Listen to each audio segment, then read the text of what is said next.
মেহজাবিনকে হয়রানি করার জন্য। টাকা পয়সা লেনদেন সংক্রান্ত কোনো কাগজপত্র কিছুই নেই, এই ঘটনা সাজিয়ে মামলা করেছে যাতে আমাদের সুনাম ক্ষুণ্ণ হয়। ২৭ লাখ টাকা আত্মসাৎ ও হত্যার হুমকি দেওয়ার অভিযোগের মামলায় জামিন পেয়েছেন জনপ্রিয় অভিনেত্রী মেহজাবিন চৌধুরী ও তার ভাই আলিশান চৌধুরী।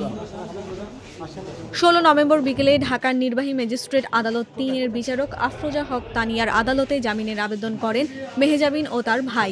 শুনানি শেষে আদালত তাদের জামিন মঞ্জুর করেন।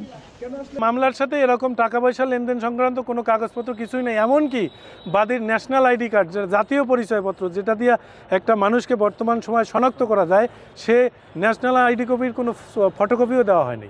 আদালতকে বলেছি যে হয়রানি করার উদ্দেশ্যে বাদী ঘটনা সাজিয়ে মামলা করেছে যাতে আমাদের সুনাম ক্ষুণ্ণ হয় এবং আমরা হয়রানির শিকার হই। কারণ প্রতিটা মানুষেরই পেশাগত জীবনে, কর্মজীবনে, ব্যক্তি জীবনে প্রতিপক্ষ থাকতে পারে এবং এই প্রতিপক্ষদের দ্বারা প্রভাবিত হয়ে এই বাদী এই মামলা করতে পারে এই মেহজাবিনকে হয়রানি করার জন্য। মামলার বিবরণে বলা হয়, আমিরুল ইসলাম নামের এক ব্যক্তির সঙ্গে পরিচয়ের সুবাদে পারিবারিক ব্যবসার পার্টনার হিসেবে রাখার প্রতিশ্রুতি নিয়ে বিভিন্ন সময়ে ২৭ লাখ টাকা নেন মেহজাবিন চৌধুরী।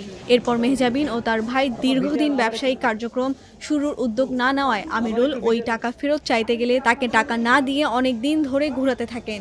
চলতি বছর ১১ ফেব্রুয়ারি পাওনা টাকা চাইতে গেলে মেহজাবিন ও আলিশান ১৬ মার্চ বাদীকে হাতিরঝিলের একটি রেস্টুরেন্টে যেতে বলেন। সেখানে তিনি ও তার ভাই সহ আরও অজ্ঞাতনামা ৪ থেকে ৫ জন অকথ্য ভাষায় আমিরুলকে গালাগালি করেন, এমনকি তাকে হত্যার হুমকিও দেন। এরপর আমিরুল আদালতে মামলা করেন। এর আগে গত ৩ নভেম্বর মেহজাবিন ও তার ভাইয়ের আদালতে হাজির হওয়ার দিন ছিল, তবে তারা ওই দিন হাজির না হওয়ায় আদালত তাদের বিরুদ্ধে গ্রেফতারি পরোয়ানা জারি করেন। অবশেষে ১৬ নভেম্বর অভিনেত্রী মেহজাবিন চৌধুরী ও তার ভাই আলিশান আদালতে আত্মসমর্পণ করেন। পরে শুনানি শেষে আদালত তাদের জামিন মঞ্জুর করেন।